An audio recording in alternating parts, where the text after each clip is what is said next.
has been used there. Maya sarvani karmani sanyasya dhyatma chetasa. So this word sannyasa, it means to give up completely, and that's also the fourth order of spiritual life. It's also called sannyas. But of course, Krishna is not asking Arjuna here to give up everything completely as the sannyasa is supposed to do. Sannyasa is only supposed to grasp the spiritual life as all in all. But rather, Krishna is asking Arjuna to give up all the material activities. There's a slight difference, yeah. You have a type of sannyasa called karma sannyasa. That means that the sannyasa is supposed to give up all the karma. Is it correct? Yeah. But this karma sannyasa is not for Arjuna. That's the thing. There is another type of sannyasa where one is involving all the karma. And that's the type of spiritual platform that Krishna wants Arjuna to be on, and that's actually the pure devotional platform. Otherwise, the karma sannyasa can just be, for the impersonalists. But for the spiritualists, Krishna is expecting something more. So that's why he says here, therefore, O Arjuna, surrendering all your works unto me, with full knowledge of me, without desires for profit, with no claims to proprietorship, and free from lethargy, then what? Fight. So it's a sannyasa where you are fighting. Otherwise, a sannyasi in the fourth order of life, he's supposed to not fight. Should be completely peaceful. Yeah. He may fight verbally, he may have philosophical battle, but not physically. And later, Krishna will also say that actually, sasa sannyasi cha yogi cha. He says this is the real sannyasi, this is the real yogi, who actually acts as he is supposed to do, under my order. So in that way we are learning that there is something higher than the sannyas platform, and that is to be a devotee. It's explained by everybody. Our acharyas like Vishwanath Chakravarti Thakur is explaining that devotees are higher than the varnashram system. But they're following that still because it helps for having the Krishna consciousness. As far as it helps, it supports that, then we're following. So Prabhupada says in the purport here that this is the whole purpose of the Bhagavad Gita, that one must be fully Krishna conscious to discharge duties just as in a military discipline. And such an injunction may make things a little difficult. Have anybody experienced that trying to be a devotee is a little difficult? Yeah, it's quite difficult. Yeah. Not always, but sometimes quite difficult. But Prabhupada says, nevertheless, duties must be carried out with dependence on Krishna, because that is the constitutional position of the living entity. The living entity cannot be happy independent of the cooperation of the Supreme Lord, because the eternal constitutional position of the living entity is to become subordinate to the desires of the Lord. Arjuna was therefore ordered. He was not asked. Why is it that Arjuna is not asked by Krishna to do his duty, but he's ordered? There is a difference between being asked to do something and to be ordered, right? Yeah, because Arjuna was getting too emotional, he was overthinking, and then the Lord had to take the command and said, like, just follow me and then everything will be fine. Exactly. So sometimes a teacher has to do it, because otherwise we go into circles and we end up doing nothing. Yeah, that's definitely one of the reasons. There is another reason also. And that is because now the relationship between Krishna and Arjuna had changed. Now Arjuna is... Krishna is not behaving like a friend of Arjuna now. He's acting... Of course, he's still a friend, but now he's taking the role of a teacher, teaching his student. Because earlier, if you remember, in the second chapter, then Arjuna was surrendering to Krishna. He says, Shishyam te, I'm now your Sishya, your student. Yeah. And from that moment, things changed. Then the first thing Krishna did was to chastise Arjuna and said, you're speaking like a fool. Because Arjuna had argued that he didn't want to fight. So in that way now Krishna is starting to, but it's voluntary from Arjuna's side to now be commanded by Krishna. That's the relationship between guru and disciple, that the disciple agrees to be commanded. Yeah. So we can read verse 31. Yeah, but and then why did not Krishna said from the beginning itself, I'm your teacher? No, but because Arjuna has come to such a high level in Bhakti Yoga that he's in. Once a devotee has come to the level he has come to, he cannot go down again. Well, actually, I heard it is possible, but anyway, it can only be happening if the person does a lot of offense. But Krishna, he's accepting Arjuna's mood of friendship. If a devotee acts friendly with Krishna, Krishna is accepting that. So in the incarnation of Arjuna together with Krishna in the Dwapara Yuga, then Arjuna was born so that he would have Krishna as a friend.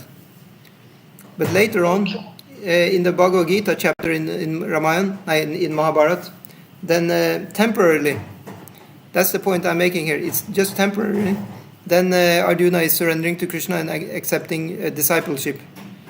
But after Bhagavad Gita is spoken, then again Krishna is ordered by Arjuna actually as being his charioteer. Again Arjuna is fighting and Krishna is driving the chariot. So it's explained that this was just a small episode just to teach us. So actually later also in the Bhagavad Gita, Krishna will also say, you are my friend. It's said in relationships you can have sometimes overlapping emotions which doesn't actually fit into the relationship temporarily, and then after that's finished, then again you go back to the original relationship. Yeah. So when Krishna was teaching Arjuna, then Arjuna became even sorry that he had accepted Krishna as a friend. He says, I'm sorry. Yeah. After Krishna showing the universal form, he is especially being filled with wonder, and so Arjuna is losing his Sakya rasa there because of these emotions of awe and reverence and very much respectful and like this. But after that is finished, again he's fighting again. He's back to the Sakya rasa as before. So these kind of workings of rasas and emotion is explained by Rupa Goswami in Bhakti Rasamrita Sindhu. That temporary the rasa may be cancelled because of some of the extra emotions that's also there. It said you have basically you have 5 rasas and you have 7 humors. And the 7 humors is sometimes compatible, sometimes not. So, for example, Krishna's rasa with Arjuna is in Sakya rasa. So the thing to be chivalry, a little bit of Vatsala, it's compatible with Vatsala rasa. Sometimes the person is a little older, he take care of the other, like fatherly affection. And also to fight, that's also compatible with friendship, mock fighting. But for example, Madhurya is not compatible. And also to be full of fear. Adbhuta rasa, to be very astonished of the other person. That's not compatible. So in that way, Arjuna, he got that. And he got very astonished. When Krishna showed the universal form, he also became very submissive and felt very inferior to Krishna. It's not compatible with Sakya rasa, with friendship. So then he actually was just like in Dasya rasa. He was just like a servant, very, very humble and bowing down. But then later, when the whole instruction is over, again he gets back to fight, and again he forgets everything.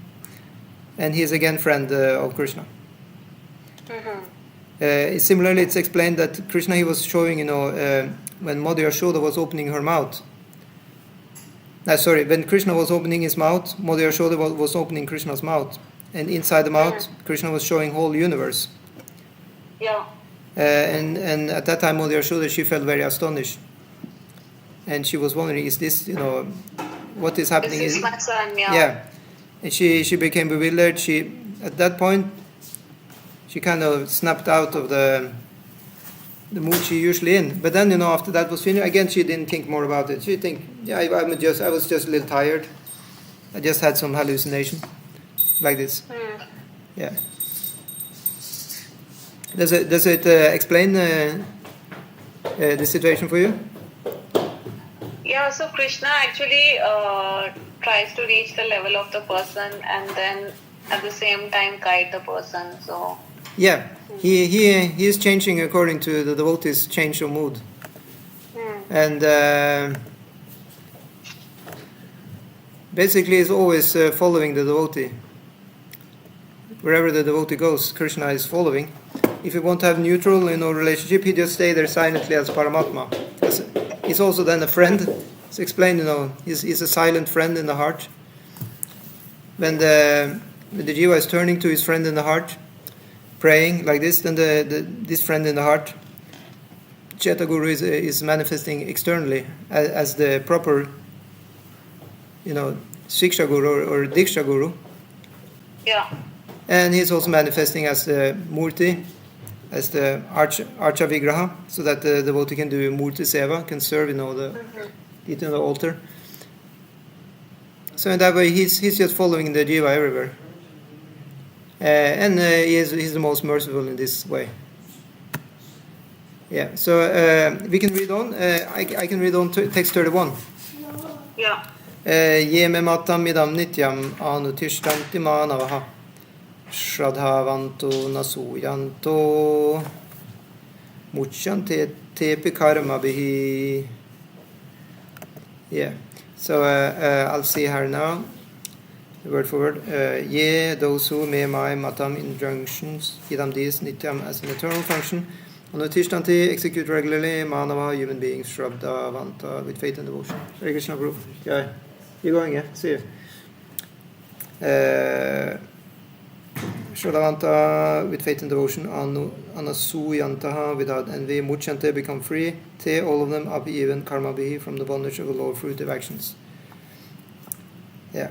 Those persons who execute their duties according to my injunctions and who follow this teaching faithfully, without envy, become free from the bondage of fruitive actions. Yeah. So Krishna is saying here, without envy. So this is an important utterance. This envy is really destroying a lot of things. Usually, the problem with envy is envy toward other devotees, or envy to other people. Then one is doing something called the Vaishnava aparad, or even Jiva aparad, and part of that is even to eat meat. It's stated that this is not very good, because it's himsa to the animal. And one of the Vedic injunctions is nahimsyate sarvabhutani, don't do any violence to any living entity. So these things are needed also to get the favor of Krishna. So whenever we do our duties, we should try and avoid stepping people on their toes. Yeah. So Krishna says here, the injunction of the Supreme Personality, Prabhupada says, the injunction of the Supreme Personality of Godhead, Krishna is the essence of all Vedic wisdom and therefore is eternally true without exception. All the Vedas are eternal, so this truth of Krishna consciousness is also eternal. One should have firm faith in this injunction without envying the Lord. Because that's another thing, when we envy somebody else, it's indirectly envy of Krishna. Okay. Because Krishna is in everybody's heart. So in one way, when we are, it's okay to criticize others, sometimes one has to do, but to really be on somebody else's case, to have a crusade against somebody else, really, this is not really good, because Krishna has a plan for every living entity. So that means to know that person is like this, or going through, his or her situation. That's also the plan of Krishna, right? So if I'm really, really critical, like not stopping, just keeping on. It may be an indication that I'm not really agreeing with Krishna's arrangement, because Krishna's plan is always inconceivable. That's why you'll find, saintly people all over the world. That they are very tolerant, actually. Yes. Sometimes difficult to understand, but the Lord's plan is difficult to understand. It's inconceivable. We can take inspiration sometimes by reading stories in the Srimad Bhagavatam, in the Mahabharata, where there are many, stories about. You can say people going through a lot of things, but some or other they have trust in Krishna, and they emerge as stronger devotees at the end of the day. So that's very nicely said by Prabhupada here. He says in the end of his purport here that in the beginning of Krishna consciousness one may not fully discharge the injunctions of the Lord, but because one is not resentful of this principle and he works sincerely without consideration of defeat and hopelessness, he will surely be promoted to the stage of pure Krishna consciousness. So this word, to not be resentful, you know what I mean, resentful? To be resentful. Resentful. It's there in the text. You can see it? Yeah. As far as I can understand, it means something like complaining. Like having a grudge. Oh, having a grudge, exactly, yeah. So it's like, oh, why do I have to, be vegetarian? Or, oh, no, why do I have to, this? No, just... That was probably more lamentful, but resentful is like, oh, my neighbor has such a nice car. I really hate that. I'm so angry because of that. That's resent. Oh, I see, okay. So it's some kind of envy also there. Yes, isn't Prabhupada explaining exactly that the source of it is envy? Ah, exactly, yeah. Yeah, so this is really an anartha, and it needs to be rooted out. It's very, very important. And by all means, we should rather cool down our criticism of others, because otherwise we will not have enough energy to criticize ourselves, to say it like this. I'm always very suspicious to people who are really a lot criticizing anybody, because then I understand, they're using a lot of energy to criticize others. And then I know that they don't have much energy left at the end of the day to look into their own anarthas and try to, fix them, isn't it? Sometimes somebody who is really, really busy and fully, absorbed in criticizing somebody else, I just know that sooner or later they will get, a reaction to this. And it's always true, unfortunately. Yeah. So, it's allowed to have some criticism. You have to call a spade also, not to get into bad association ourselves. We have to, condemn, bad activities. This is completely fine. There is a difference of that, kind of mindset, though. How much one going to be absorbed in that. And especially criticizing Krishna. It can be actually happening indirectly by such criticism of another person. Yeah, or just criticize life itself. Actually, things are quite okay if we just are peaceful and are considerate of others, what they are needing. Yeah, so we can be promoted. Would you like to read Christopher Prabhu, text 32? Yes, I can read. On the screen, or should I go find the Gita? Oh, you don't have the Gita? Yeah, I have the text for you there on the Zoom. If you can read it there, you can read it on the stream also. Yeah, the verse itself and the purport. Okay.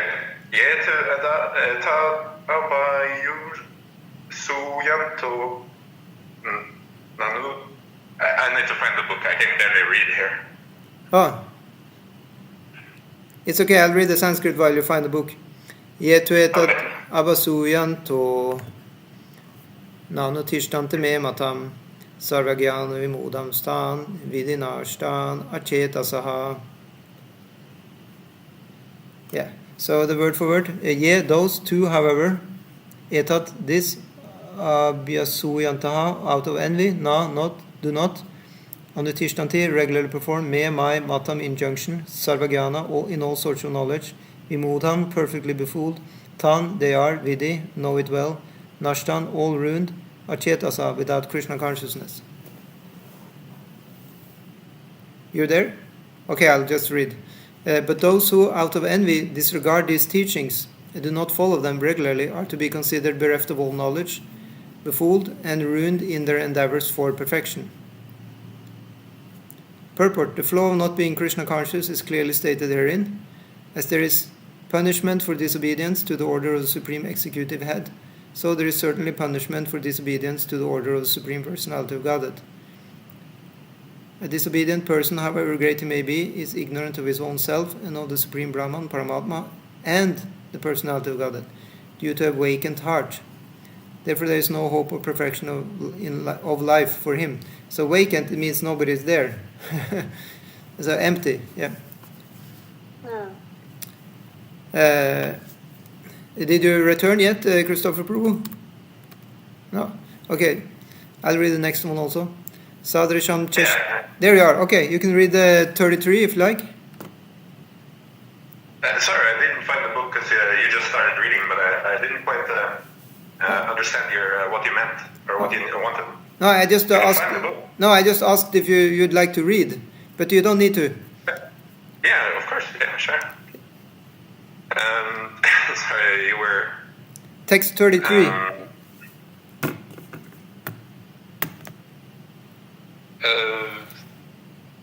Vacant heart. There's hope. There's 33. You mean? Yeah. Now we have moved forward to that text. Okay.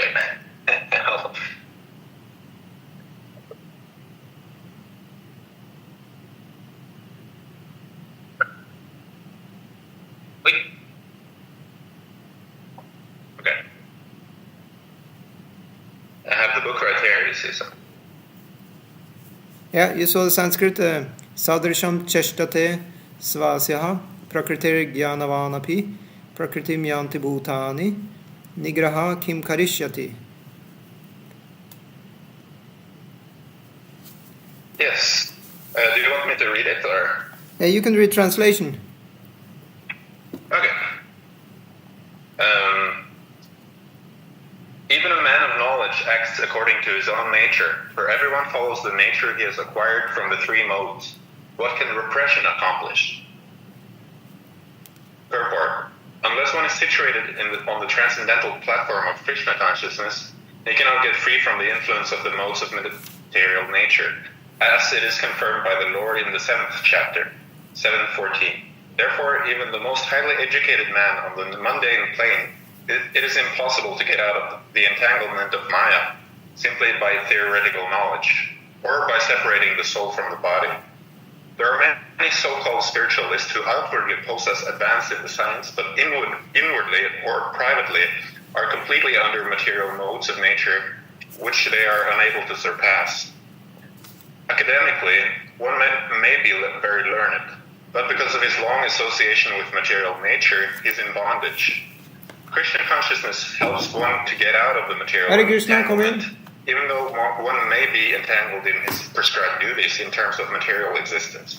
Therefore, without being fully in Krishna consciousness, one should not give up his occupational duties. No one should suddenly give up his prescribed duties and become a so-called yogi or transcendentalist artificially. It is better to get intermediate in one's position and try to attain Krishna consciousness under superior training. Thus one will be freed from the clutches of Krishna's Maya. Vi spiser litt senere i dag. Litt senere klokken 3, mener du? Vi spiser klokka 8. 8? Halv 8, ja. Vi har program nå. Vi har klasser. Du kan høre på hvis du vil. Vi streamer. Ja. Kan jeg komme sammen med ham, halv 8? Ja, det kan jeg gjøre. Du kan komme før. Vi har jo kirtan fra klokka 5. Ja. Kom klokka 5. Når kan vi komme klokken 3, som i Bergen? Søndagsfest. Det er hver søndag. Ja. Det begynner ikke klokka 3, det begynner klokka 1 her. Mandag, tirsdag og onsdag? Der er det stengt. Fordi i Bergen er det mulig å spise der klokken 3. Ja, men her er det stengt. Vi har ikke daglig åpent. Så det var søndag og i dag? Fordi det er Ja, 2 ganger i uka. Ja. fantastisk. Yes. Takk for det. Ha det bra. Hare Krishna. Let's see, where were we? Skal jeg stenge nå? Maybe free. Du kan ha den åpen, du. Takk så mye. What did you say? I just finished reading the purport of the 33rd. Okay, so you have any comments to that? To the purport of the verse, I think he's essentially saying that one may be very qualified academically, but if you're not, Krishna conscious, then you will still struggle with the material nature. He say you can be highly educated on the mundane plane. Yeah, that's very true. There are a few people who are very knowledgeable about the Vedas. They may not have so much sattva guna as required to be liberated from the material world. That's true. Yeah, but they're also trying to say, like, you cannot just give up your duties and become a yogi. Like, you have to be Krishna conscious to come to that level. Yeah, actually, in any case, one should just keep on studying and keep on practicing, because it's purifying. But of course, Prabhupada he criticized somebody who, especially some academics he met, who were claiming that the Vedas are all false, like that. Well, it seems like he was meeting a lot of people like that. Yeah.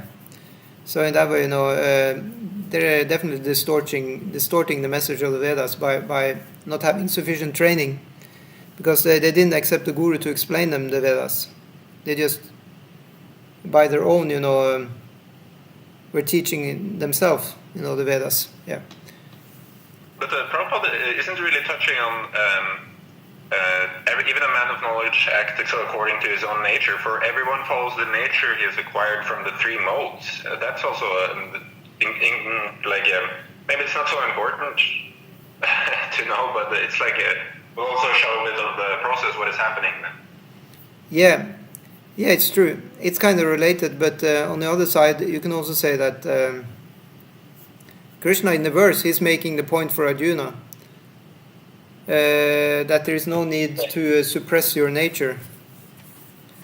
Just use it in the service of the Lord. Yeah. What was yeah? A little bit interesting how Krishna puts it. It's like we're all just it's like I don't know, condemning repression, or not condemning, but like well, he is. What can even come out of it? What can even come of it? What did you say? No, it's just what can even come of repression? Because we're also conditioned. So. Yeah, exactly. If you are in the mode of passion, then repression will just make a pressure cooker effect. So it has to be, the energy has to go somewhere. If it doesn't go this way, you go another way. Yeah. Often when we see that people who are repressing a lot, they are very frustrated. They may even get sick by suppression. According to Ayurveda, that's actually happening. It creates disease. So better just be active. Sometimes you hear some story of somebody who became very angry. They lost something, and then they started to train, go to training, yeah, and they running 2 hours a day, and kind of use all their stored up energy of frustration. Yeah. So that's much better. Yeah. Okay. So these senses are full of fire, so we need to use them really. Cannot just keep them down. So it's also we are learning here now in the next verse, 34. Indriyasyandriyarte ragadvesha vyavastitau tairunavasham agachet taviyasya paripantinau. So translation: there are principles to regulate attachment and aversion pertaining to the senses and their objects. One should not come under the control of such attachment and aversion. because they are stumbling blocks on the path of self-realization. So this is another interesting verse. All the verses in Bhagavad Gita are interesting. So here also Krishna is talking about this the dilemma, one is kind of stuck in attachment and aversion. Something one is very attached to, something one also really wants to avoid, and both of them are keeping the mind stuck because they are samskaras. Does it make sense? Samskara is a deep impression in the mind. Yeah. Yeah, acquired. Yeah. It's because of samskaras that we are taking a next birth. Did you hear that? It's actually very important, these samskaras. It's only because of those that we actually are preparing another body. If you some or other can get rid of the samskaras by purification of the heart. But we need to actually have samskaras, but the positive samskaras to get us to a spiritual platform is the bhakti samskaras. That can come, by absorbing ourselves in Krishna meditation, Krishna service, all these things directly, to Krishna. That can give us very much needed bhakti samskaras. And these are the samskaras that really will help us, to eventually escape us from the samsara. But these normal samskaras, bad and good samskaras, because of bad and good karma, they are going to give us reaction, namely bad and good reaction.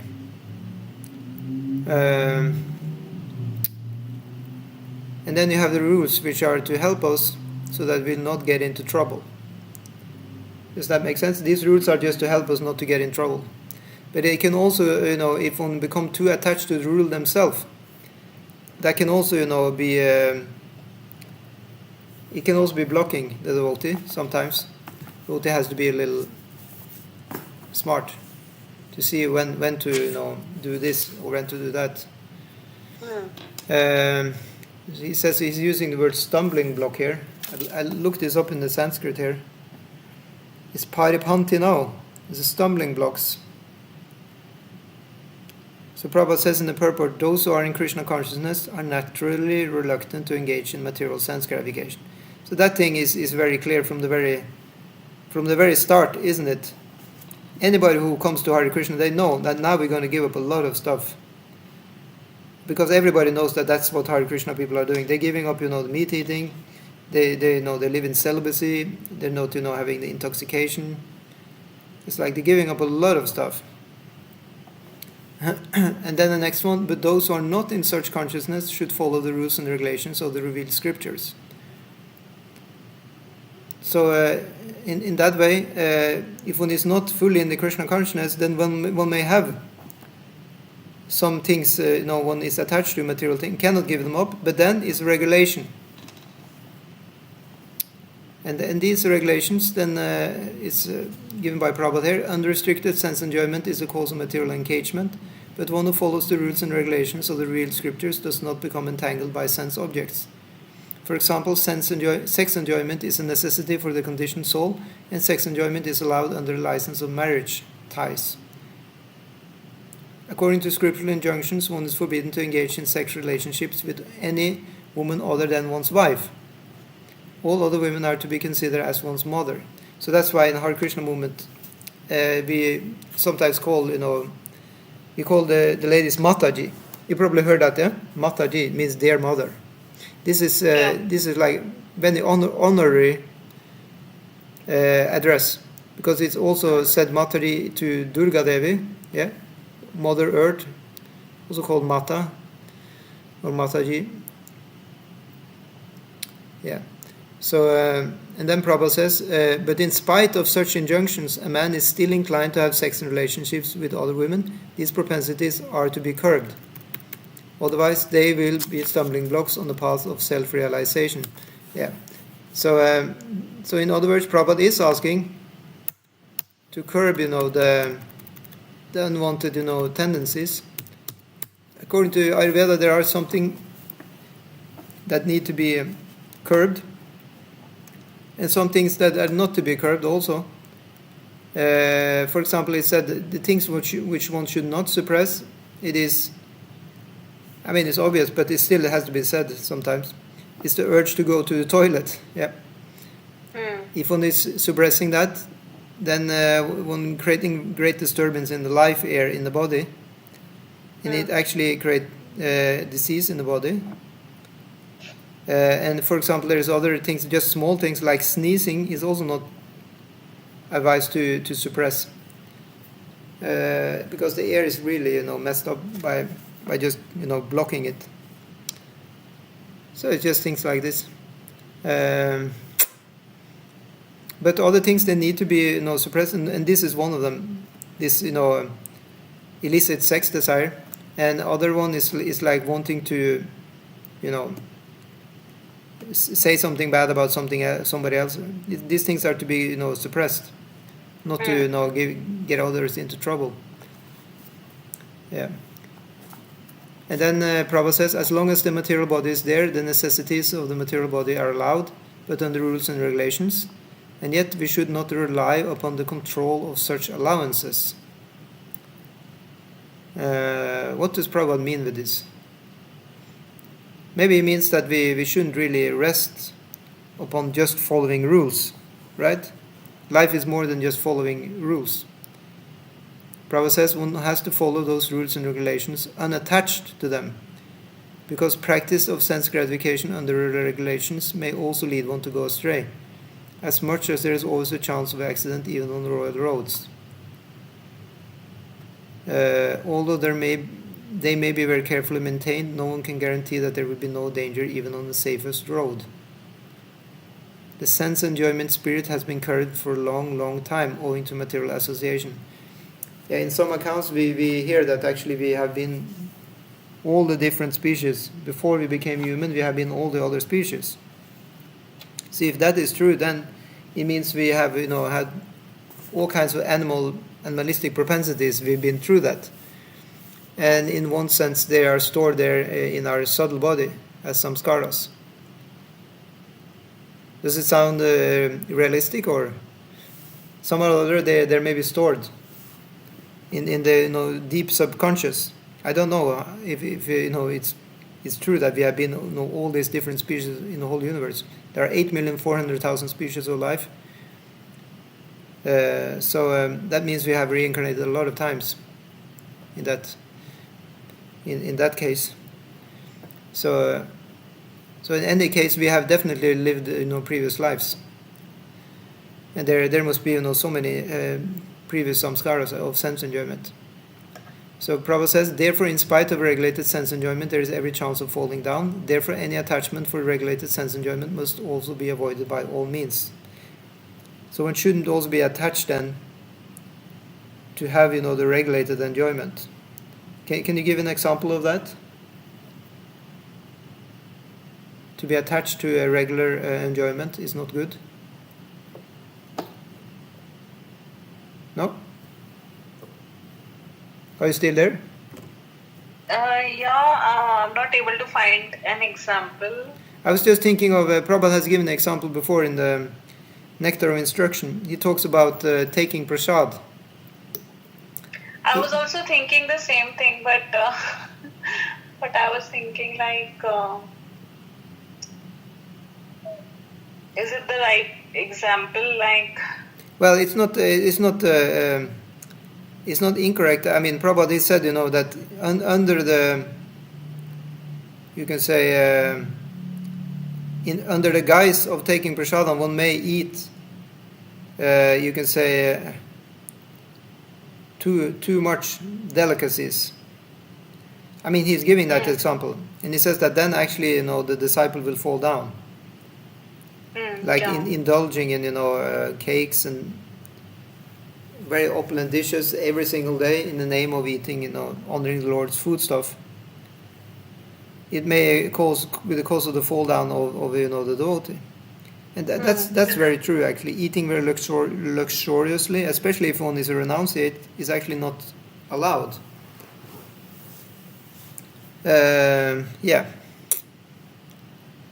But of course, in one sense, it's still quite innocent, maybe you can say, since if the devotee is actually following all the other things.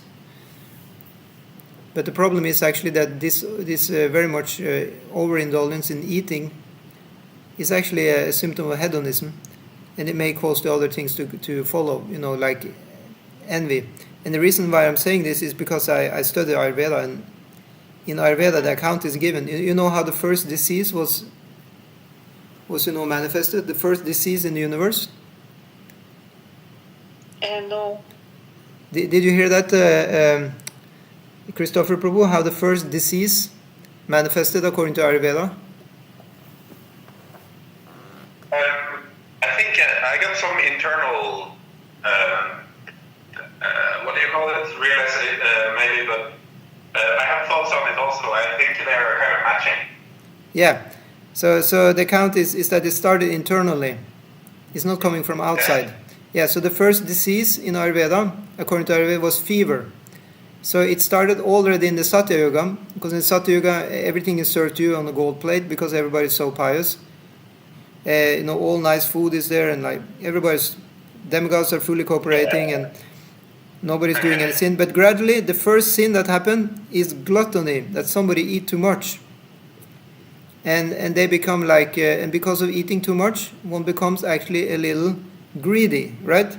It's greed, and because of that greed, then it says that the first mental, bad, state actually is greed. But then after greed comes envy, because one is greedy, one wants what somebody else has, what they're enjoying, and it all starts by just enjoying too much eating, and then because of that envy, prolonged, for the whole, it started in the end of the Satya Yuga, and it continued in the Dwapara Yuga, in the Treta Yuga. So a little bit into the Treta Yuga, then finally that envy had created the first disease, which was fever. So it the fire element in the body became too warm. It's a pitta imbalance. So immediately the sages, they wrote that down, that we have they consider that now we have a disease. Dis-ease. The person is not at ease. That's the first definition. Everybody was peaceful, but now in Treta Yuga it says vice has come in a little bit. So then people couldn't do yoga as the main activity for self-realization. Now they had to do yagya. So you have to do great fire sacrifices using gold utensils and mantras perfectly chanted. For days they were doing yagas. So then that became the main practice for getting prosperity, for getting self-realization. Okay. So it's all connected with actually the heart getting impure because of becoming envious, and that envious is coming from greed, and that greed is coming from overindulgence of the senses, starting with eating too much. Yeah. So just a little footnote how it works. That actually it comes from uncontrolled senses. Yeah. So that's why it says Varchu vegam manasa kroda vegam jiva vegam udar pasta vegam. This jiva, this tongue, has to be controlled. Tarmaje jivati lobamoy sudurmut. As we sing, before we take prasadam, this worst of all the senses is the tongue. And it takes us into the world of samsara, actually.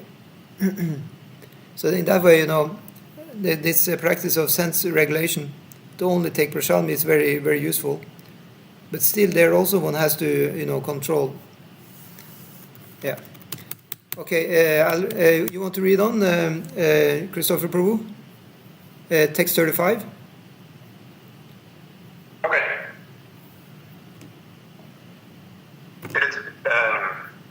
Shreyan Swadharmo Vigyuna Paradharmat Anushtita Swadharme Nidham Nam Shreya Paradharmo Baya.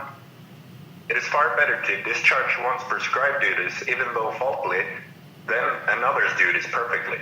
Distraction in the course of performing one's own duty is better than engaging in another's duty. for to follow another's path is dangerous. Yeah. Purport. Yeah. Okay. Yeah, just read on. Yeah. One should therefore discharge his prescribed duties in full Krishna consciousness rather than those prescribed for others. Materially prescribed duties are duties enjoyed according to one's physiological condition, under the spell of the modes of material nature. Spiritual duties are as ordered by the spiritual master for the transcendental service of Krishna. But whether material or spiritual, one should stick to his prescribed duties even up to death, rather than imitate another's prescribed duties. Duties on the spiritual platform and duties on the material platform may be different, but the principle of following the authorized direction is always good for the performer. When one is under the spell of the modes of material nature, one should follow the prescribed duties for his particular situation and should not imitate others. For example, a Brahmana who is in the mode of goodness is non-violent, whereas a Kshatriya who is in the mode of passion is allowed to be violent. As such, for a Kshatriya it is better to be vanquished following the rules of violence than to imitate the Brahmana who follows the principles of non-violence. Yeah, thank you. Everyone? Yeah, so this is an easy example to understand. Yeah, so Brahmana, what is a Brahmana? It is a peaceful guy or lady who is, full of knowledge. Actually, because of the knowledge, the person is peaceful. It is an outcome of Gyan. So the Kshatriya also has a lot of knowledge, but he has he is slightly less, you can say, patient. He wants it to be manifested here on the earth planet, the goodness. So in that way, he is actively working to establish dharma, righteousness. We're talking about the ideal Kshatriya here. He's just as good as a Brahman, actually, because he also working for the welfare of everybody. But he's slightly more short-fused. Actually, quite much more short-fused. So he become angry that people are breaking the laws, while a Brahmana is just tolerating. That's the difference. Yeah. Sometimes Brahmana also become angry, and then he's actually also, you can say, the way Brahmana is doing violence is not physically, but he can curse somebody. You're all aware from our books that sometimes Brahmana is cursing. But it said at that point the Brahmana is losing a little bit of his Shakti.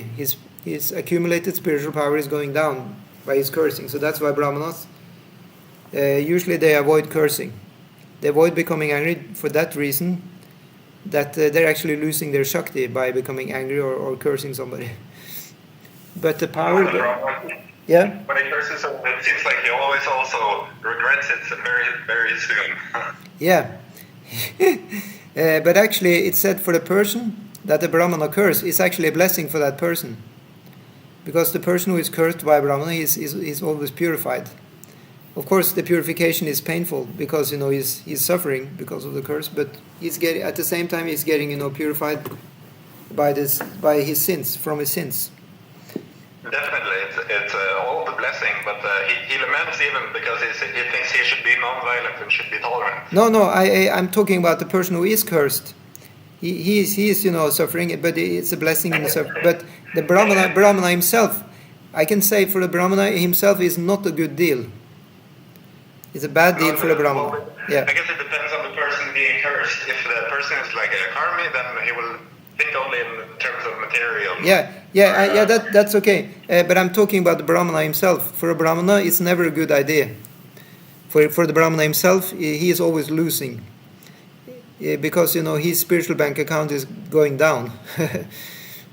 So then he has to go back to the forest, back to the mountain, and do more austerities to come back to the same level he was before. Yeah. So it's given an example of Vishwamitra. The Vishwamitra was a Kshatriya, and he had a beef with Vashishta, who was a Brahmana. And Vishwamitra, he decided at one point that I'm also going to be a Brahmana, just to battle properly this Vashishta. So he sat down and he did the tapasya for hundreds and thousands of years, and they built up quite some power. And then Indra he started getting worried that this Muni is getting very powerful. Maybe he wants to come up take over my throne or something. So he sent Menaka to disturb him. She was she was Apsara from heavenly planets. So she disturbed his meditation, and he got a child with her. But Vishwamitra actually became angry also because of this. So again he had to go back to his tapasya. He went back after that, after being with his wife and getting the child. Again, after some time, he went back to his tapasya. But then he also, was repenting that he had become angry and lusty like that. So again, he kept on grinding, and finally he became a real, strong Brahmana. Yeah, after some more 100 years. So the point from this is that one really has to be careful about where one is using one's energy. Yeah. Actually, the story is told here. You can read on, Christopher Prabhu.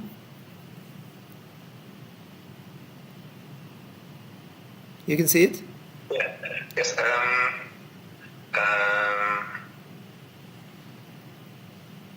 Is it? Everyone has to cleanse? Yeah. Everyone has to cleanse his heart by a gradual process, not abruptly. However, when one transcends the modes of material nature and is fully situated in Krishna consciousness, he can perform anything and everything under the direction of a bona fide spiritual master.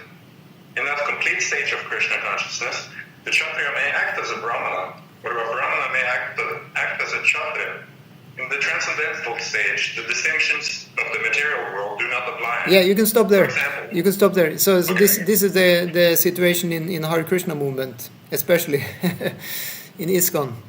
Here you have often, that I've been living in the temple for over 15 years. It's like even you can be in the altar one day, and the next day you're asked to fix the toilet. It's like. Devotees are all-round people. Yeah. So the main thing as a devotee is just to be ready to do service. One is not caught up by these platforms, because for devotees there's actually only one platform, and that's the platform of being a devotee. Does it make sense?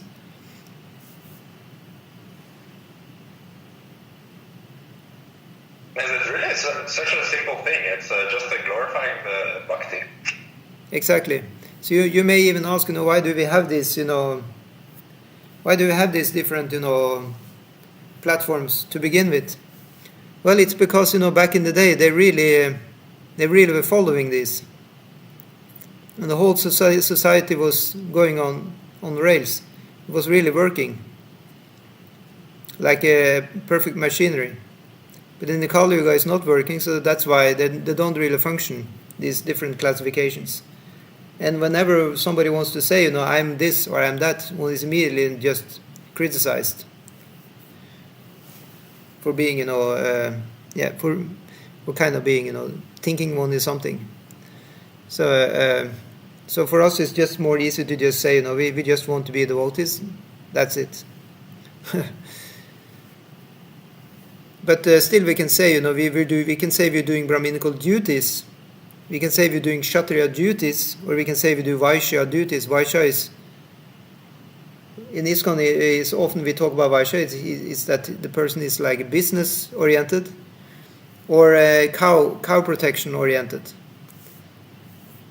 And the Kshatriya, we don't really say that the person is like fighting with a sword and riding on an elephant, because that doesn't really happen. But that the person is kind of leadership oriented,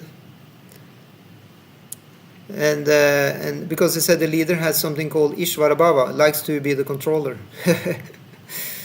So in that way one can say the person can do the Kshatriya duties, but we cannot say that now the person is a Kshatriya per se, or even a Brahmana per se, because that would require a lot of other things actually. But we can say we are, just devotees. So we can do Brahmana duties, Kshatriya duties, Vaishya duties, and Shudra duties. Shudra just means any kind of work that requires a skill. So in that way, we don't hung up in any of these things. We're never saying, oh, I can't do this because I'm a Brahmana, or I can't do this because I'm a Kshatriya, or I can't do this because I'm a Vaishya. Some time back, it was like devotees who got Brahminical initiation. They were like, they don't want to touch, any mundane job. Or some they also didn't want to do cleaning even. Because, I thought, I'm a Brahmana and I shouldn't do this kind of low-grade work. I should just, be doing worship and, high-class things. But it's very difficult to emulate this state in the present context, especially in the West. It can become even like a farce. Like the Brahmanas in the old day, they didn't have any personal income. They were just taken care of by society. They were teaching everybody. So forget about the school system we have today. Back in the day, the Brahmana was the school system. You have one Brahmana for each school, right? You don't have like school where you have 20 teachers. No, it was just one Brahmana, and it was like a maximum maybe 12 children studying under him. It's called Gurukul. You heard about this system, yeah? And then the Brahmana, everybody give donation to him, and he survived very nicely. But today, if anybody going to do this, people are also not ready to support so much. It's like it needs to be a kind of it needs to be put into some kind of system. So they started school in England, for example, called Avanti School. Maybe some of you heard of it. In the UK, Hare Krishna started his school, Avanti School. I was there. I remember when they had the foundation ceremony of the first school. Now they have at least 2-3 schools there, and they are going very well. I heard about it. Yeah. You heard about it, yeah. And the parents, of course, they are paying money. Government is supporting. Even the Queen was coming when they opened the school. So it's fully supported. There is money involved, and the teachers there are getting a paycheck. So then you can say the teachers are naturally, Brahminically, they're doing a Brahminical job because they're a teacher. One cannot really criticize, you're taking payment. But I think it's a good system in today's context. Exactly. So in that way, one has to just adjust these things according to the time, place, and the circumstance. Not be caught up in these things because they're not essential, for bhakti. All these. Actually, the bhakti in itself is essential for bhakti. So these are just like practical installments. Yeah. Yeah, because the teachers also need to support their families. So exactly. So there is it's not like the person is no longer Brahmana if the person needs to have a job to get the money because the society is not recognizing a Brahmana. But it's about just doing the kind of job and doing it for Krishna. That's all we need. We're not after these levels in themselves. Yeah. Okay, so we read text 36. Arjuna vacha atat kena prayuktoyam papam charati purusha anichan apivarsneya balad evan niyojitaha. Arjuna said, O descendant of Vrishni, by what is one impelled to sinful acts, even unwillingly as if engaged by force? Yeah, this is also a good question. And then Krishna will explain. In text 37 he says, Shri Bhagavan Vacha, Kama Esha Kroda Esha, Rajaguna Samudbhava, Mahashanu Mahapapma, Videyanamya Vairinam. The Supreme Personality of Godhead said, it is lust only, Arjuna, which is born of contact with the material mode of passion, and later transformed into wrath, and which is the all-devouring sinful enemy of this world. Yeah, so this Prabhupada explains, when a living entity comes in contact with material creation, his eternal love for Krishna is transformed into lust in association with the mode of passion. Or in other words, the sense of love of God becomes transformed into lust as milk in contact with sour tamarind is transformed into yogurt. Then again, then again, when lust is unsatisfied, it turns into wrath. Wrath is transformed into illusion, and illusion continues the material existence. Therefore, lust is the greatest enemy of the living entity, and it is lust only which induces the pure living entity to remain entangled in the material world. Okay, so we stop there and just look at this. Yeah, any comments or questions to this?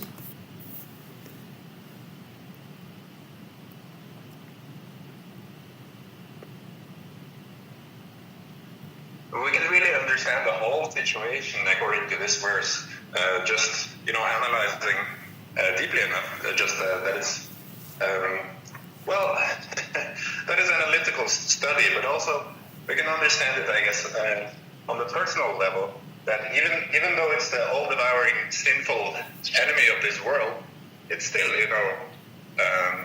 still present. Yeah. Like Krishna is not trying to destroy it or anything. It's just he's completely tolerant. Yeah. So if you kind of boil it down, it's nothing else than life energy, right? Whatever we have going here is life energy. We have the soul. We have the Paramatma. I mean, we have the soul and God, and then we have life energy, right?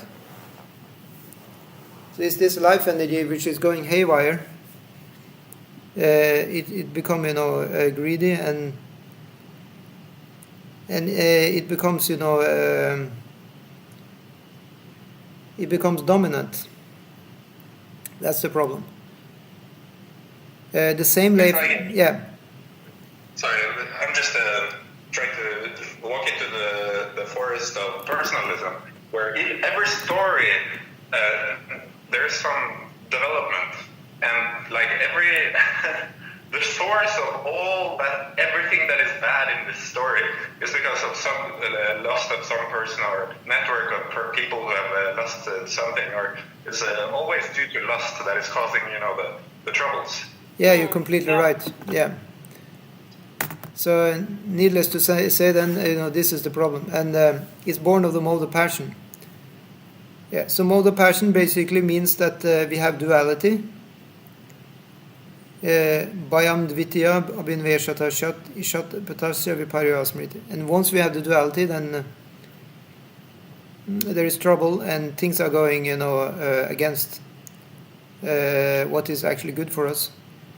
Because we make distinction between I and other persons, and what is mine and what is the property of others. It's like this is mine, this is me. The ham mameti. This is all false ego. And in that way, one starts having competition with others. One wants what others have.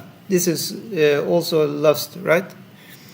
Lust means for everything, for all the sense objects. The senses want to have them, and the jiva is identifying with the senses because of the ahankara or false ego. However, in the mode of goodness, the passion is pacified, then one can actually wise up and listen to the instructions in the Bhagavad Gita. Yeah, so to get rid of lust, one has to listen to instructions from from the right source, and then one will gradually become more and more in the goodness, and transcendence is then available. Does it make sense? Yeah.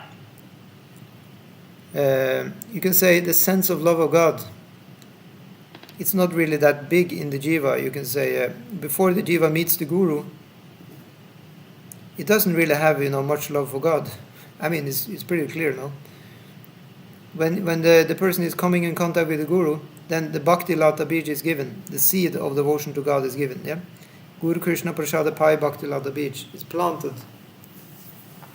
Yeah, but one doesn't have the desire of a guru if the seed is not there, I think. Yeah, it's actually given two versions on this. One is that one actually have some desire, one immediately feel attracted, but that's because of bhakti samskara from previous life. Okay. One has done some bhakti in the previous life, and one meets the same guru again in the next life, because guru principle is always one. It's only one guru actually. It is Paramatma. So again, okay, this guru brings back the soul to this world. Is it so? What did you say?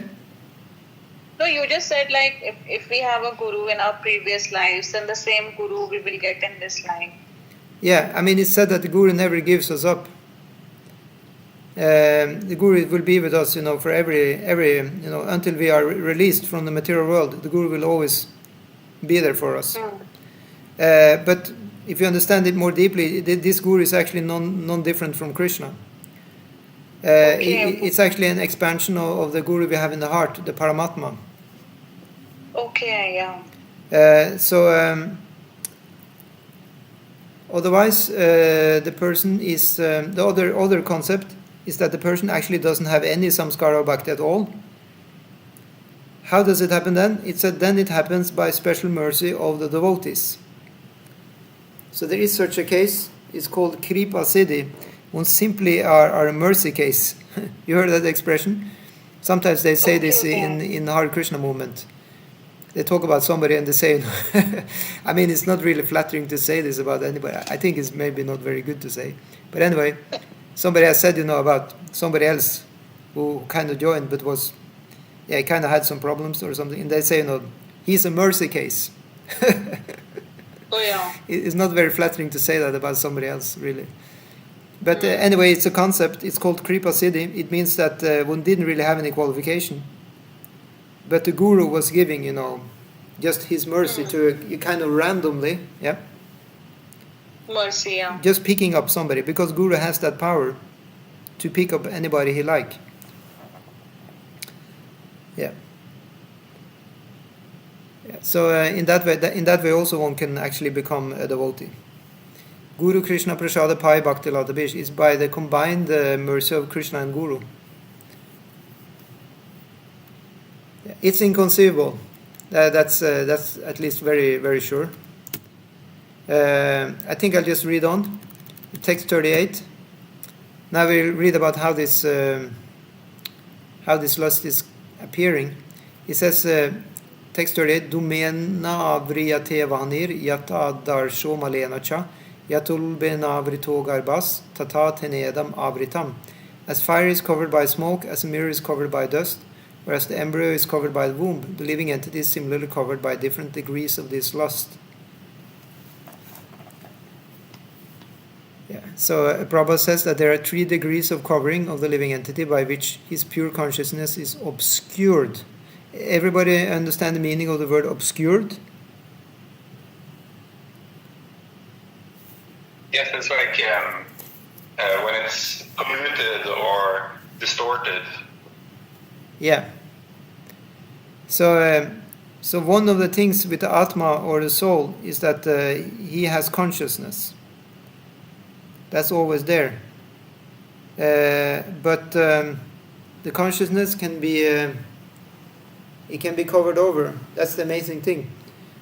Because of the Maya Shakti, the material energy of Krishna is very, very powerful. So another place in Gita, Krishna is saying that the wise living entity is covered over by this Maya, actually. The Jiva is actually wise. The Atma is smart.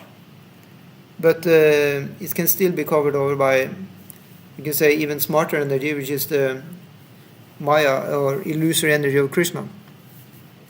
So in that way, it can cover in 3 different ways, because the illusory energy of Krishna consists of the 3 modes of nature: goodness, passion, and ignorance. So Prabhupada says then that this covering is but lust under different manifestations, like smoke in the fire, dust in the mirror, and the womb about the embryo. When lust is compared to smoke, it is understood that the fire of the living spark can be a little perceived. In other words, when the living entity exhibits his Krishna consciousness slightly, he may be likened to the fire covered by smoke. Although fire is necessary when there is smoke, there is no overt manifestation of fire in the early stage. This stage is like the beginning of Krishna consciousness. The dust on the mirror refers to a cleansing process of the mirror of the mind by so many spiritual methods. The best process is to chant the whole names of the Lord. And then, Prabhupada says, the embryo covered by the womb is an analogy illustrating a helpless position, for the child in the womb is so helpless that he cannot even move. This stage of living condition can be compared to that of the trees. The trees are also living entities, but they have been put in such a condition of life that by such a great exhibition of lust that they are almost devoid of all consciousness. The covered mirror is compared to the birds and beasts, and the smoke-covered fire is compared to the human being. Yeah, so did we see the comparison there? That smoke covering is like human being. It's like, you can say, that way you can say it's sattva-gun. And then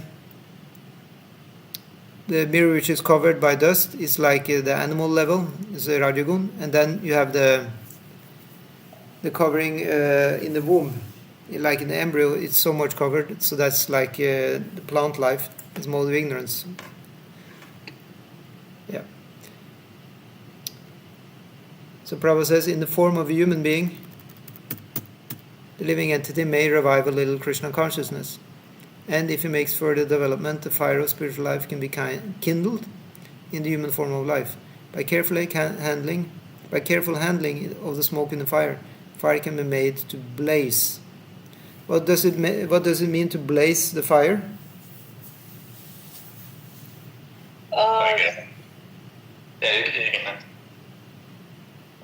To make it more vigorous, like.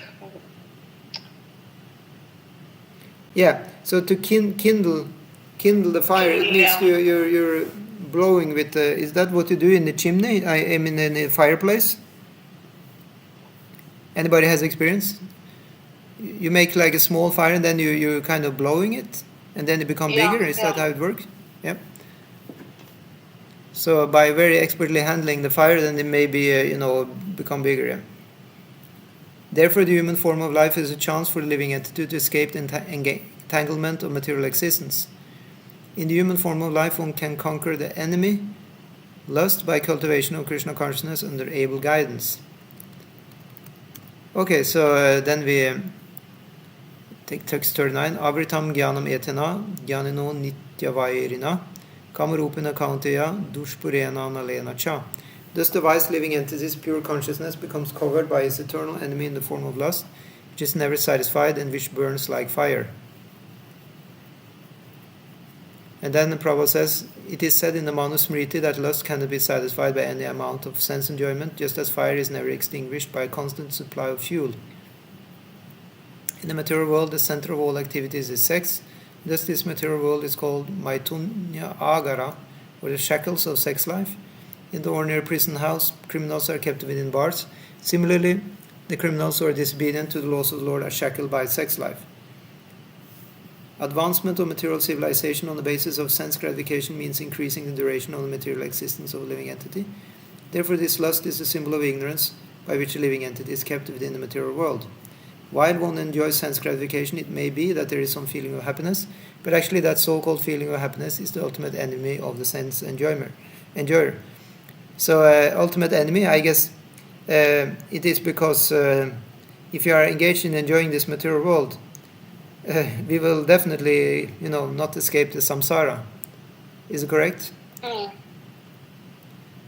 It's definite that we're going to be born again and again and again and again.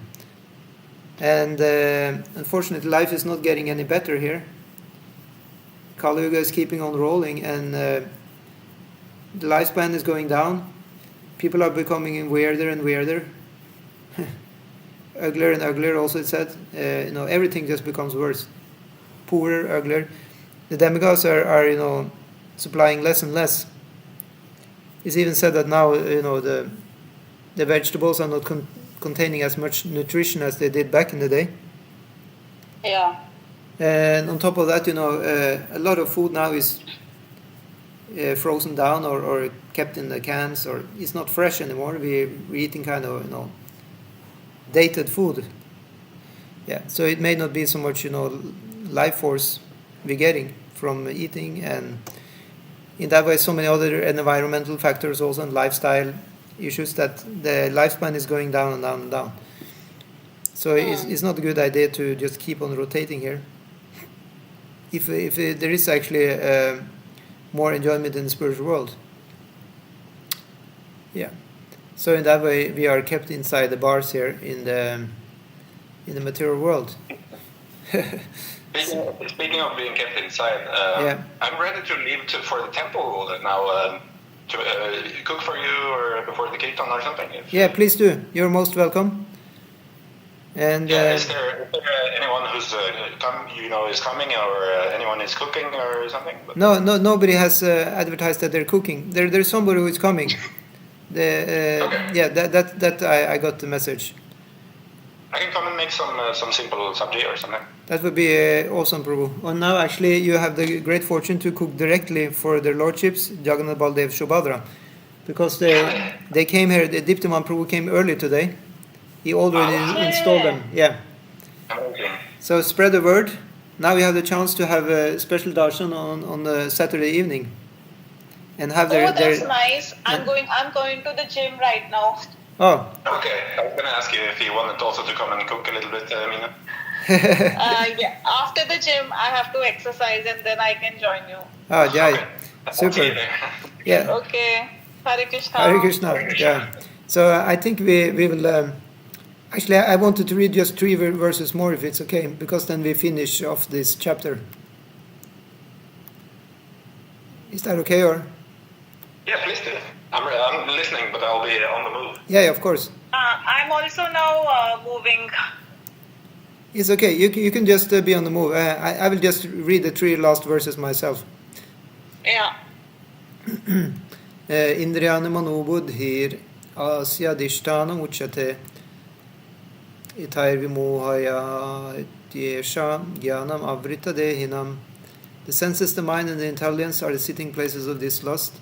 Through them, lust covers the real knowledge of the living entity and bewilders him. So Prabhupada says in the purport, the enemy has captured different strategic positions in the body of the conditioned soul, and therefore Lord Krishna is giving hints of those places, so that one who wants to conquer the enemy may know where he can be found. Mind is the center of all the activities of the senses, and thus when we hear about sense objects, the mind generally becomes a reservoir of all ideas of sense gratification. And as a result, the mind and the senses become the repositories of lust.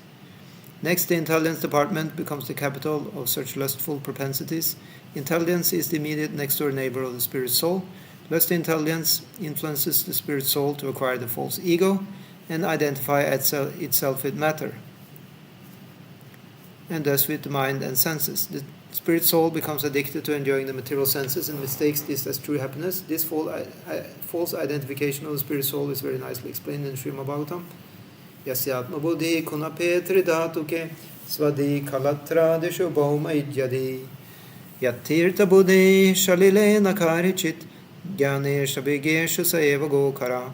A human being who identifies this body made of 3 elements with itself, who considers the byproducts of the body to be his kinsman, who considers the land of birth worshipable, and who goes to the place of pilgrimage simply to take a bath rather than meet men of transcendental knowledge there, is to be considered like an ass or a cow.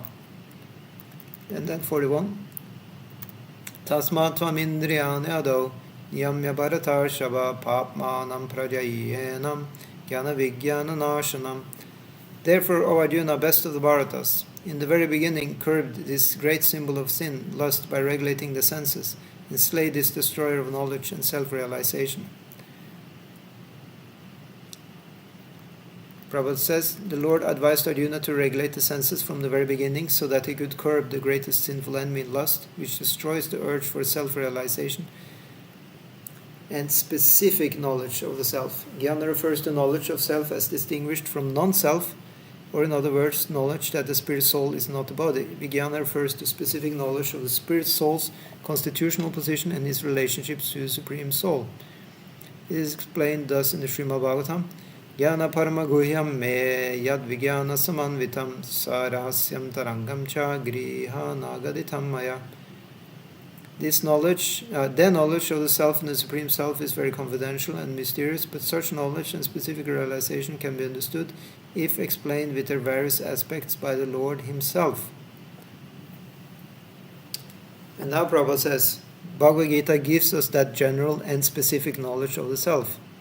Living entities are parts and parcels of the Lord, and therefore they are simply meant to serve the Lord. This consciousness is called Krishna consciousness. So from the very beginning of life one has to learn this Krishna consciousness, and thereby one may become fully Krishna conscious and act accordingly. Lust is the perverted reflection of the love of God, which is natural for every living entity, but if one is educated in Krishna consciousness from the very beginning, that natural love cannot deteriorate into lust. When love of God deteriorates into lust, it is very difficult to return to the normal condition. Nevertheless, Krishna consciousness is so powerful that even a late beginner can become a lover of God by following the regulative principles of devotional service. So from any stage of life, or from the time of understanding its urgency, one can begin regulating the senses in Krishna consciousness, devotional service of the Lord, and turn the lust into love of God at the highest perfectional stage of life. Indriyani parani ahur, indriyabhya param manaha, manasastu parabodhiryubede paratastusa. The working senses are superior to dual matter, mind is higher than the senses, intelligence is still higher than the mind, and he, the soul, is even higher than the intelligence. Yeah. So, and then Prabhupada, he says also in the end here then of that purport, with intelligence one has to seek out the constitutional position of the soul and then engage the mind always in Krishna consciousness. That solves the whole problem. A neophyte spiritualist is generally advised to keep aloof from the objects of the senses, but aside from that, one has to strengthen the mind by use of intelligence. If by intelligence one engages one's mind in Krishna consciousness by complete surrender unto the Supreme Personality of Godhead, then automatically the mind becomes stronger, and even though the senses are very strong like serpents, they will be no more effective than serpents with broken fangs. This is what Prabodhananda Saraswati says in his famous prayer. Durdantendriya kala sarpa patali Prutkata damstrayate yat karunyam kataksham vaibhavatam tam gaurame vastumaha. He says that one who has gotten the sidelong glance of Lord Gauranga, for him, Kayavalam narakayate tridashapura kasha pushpayate. For him, the heavenly planets, they seem like, flower in the sky. And then he also says that, Durdantendriya kala sarpa patali protkata damstrayate, that these poisonous, teeth or fangs of serpents, they are like broken for one who has become a devotee and gotten the mercy of Chaitanya Mahaprabhu. Yeah, so then Prabhupada says, but even though the soul is the master of intelligence and mind, and the senses also, still unless it is strengthened by association with Krishna and Krishna consciousness, there is every chance of falling down due to the agitated mind. So mind is very difficult. Krishna has to take care of our mind, otherwise we're not standing much chance. So text 43 says, Evam buddhe param buddva samstabhyatmanam atmana jai shatra mahabaho kama rupam durasadam. Thus knowing oneself to be transcendental to the material senses, mind and intelligence, Almighty Arjuna, one should steady the mind by deliberate spiritual intelligence, Krishna consciousness, and thus by spiritual strength conquer this insatiable enemy known as lust. So what is the meaning of insatiable? Let's see if I can look at the word for word in the Sanskrit here. Yeah? Insatiable? Insatiable. Oh, so that's how you say. When you're thirsty and you drink water, the thirst is sated, right? Okay. So insatiable is the opposite, it's a counter. I get it. Okay. Very good. Your English is good. Thank you. Insatiable. Yeah. Yeah, my thirst is sated. Yeah, that's an expression. Yeah. Thank you. So this is like, it said it's also called asat trishna. It's a thirst for everything, material. It really is the disease of the soul. So Prabhupada says in the purport, this third chapter of the Bhagavad Gita is conclusively directive to Krishna consciousness by knowing oneself as the eternal servitor of the Supreme Personality of Godhead, without considering impersonal voidness the ultimate end. In the material existence of life, one is certainly influenced by propensities for lust and desire for dominating the resources of material nature. Desire for overlording and for sense gratification is the greatest enemy of the conditioned soul, But by the strength of Krishna consciousness, one can control the material senses, the mind, and the intelligence. One may not give up work and prescribed duties all of a sudden, but by gradually developing Krishna consciousness, one can be situated in the transcendental position without being influenced by the material senses and the mind, by steady intelligence directed towards one's pure identity. So what is that pure identity? It starts with Aham Brahma. Yeah. Bhakta, yeah. It starts with Aham Brahmasmi, I am Brahman, and then, as you said, Bhakta Aham, I am the Bhakta. Or Dasosmi, I'm your servant. Yeah. This is the sum total of this chapter. It's another nice prayer which says, I'm not a Brahmana, I'm not a Vaishya, I'm not a Kshatriya, I'm not a Shudra, I'm not this, not that. Who am I? Krishna Das. Yeah. I forgot how it goes. But it says Das, and the Das, and the Da. I'm the servant of the servant of the servant of the servant of the servant, like so many times, of Krishna. Yeah. So that is then giving the hint that we also are in the disciplic succession. Yeah.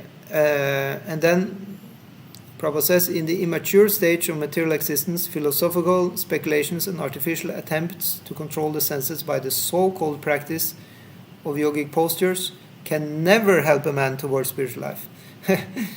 Sometimes, we hear that these things are helpful, but here Prabhupada says it's not actually helpful. The reason is actually because spiritual life, when you really get into it, or you really get very particular about that definition, it is only bhakti actually, spiritual life, because it's the only stable situation you can have. Because what is stable is actually the 5 rasas. If you don't have that, it's not actually the spiritual life as we call it is coming from the Chit Shakti of Krishna. Yeah. So what's in the Chit Shakti of Krishna? It is Satchid and Ananda. And this Ananda, this bliss, is then happening in the 5 rasas, because it's Ladini Shakti of Srimad Radharani. And she arranged, that you could serve the Lord in 5 different capacities: neutral, as a dasya, servant, as a friend, as a parent, or as a lover. So in that way, it can only be happening. The real spiritual life can only be happening in the bhakti energy, you can say. Otherwise, of course, you have Brahmana realization, but that's a realization where everybody is one. So there can be no relationship there. That's the problem, right? You cannot have a relationship in Brahman, because you are everything, and everything is one. Yeah. So Prabhupada says in the end, he must be trained in Krishna consciousness by higher intelligence. Dadami buddhi yogam tam jnanam amupayantite. Krishna says directly in Gita that he is giving that higher intelligence, or that he is that higher intelligence. Thus end the Bhaktivedanta purports to the 3rd chapter of the Srimad Bhagavatam, in the Srimad Bhagavad Gita, in the matter of Karma Yoga, or the discharge of one's prescribed duty in Krishna consciousness. So thank you so much. We'll continue tomorrow. Hare Krishna.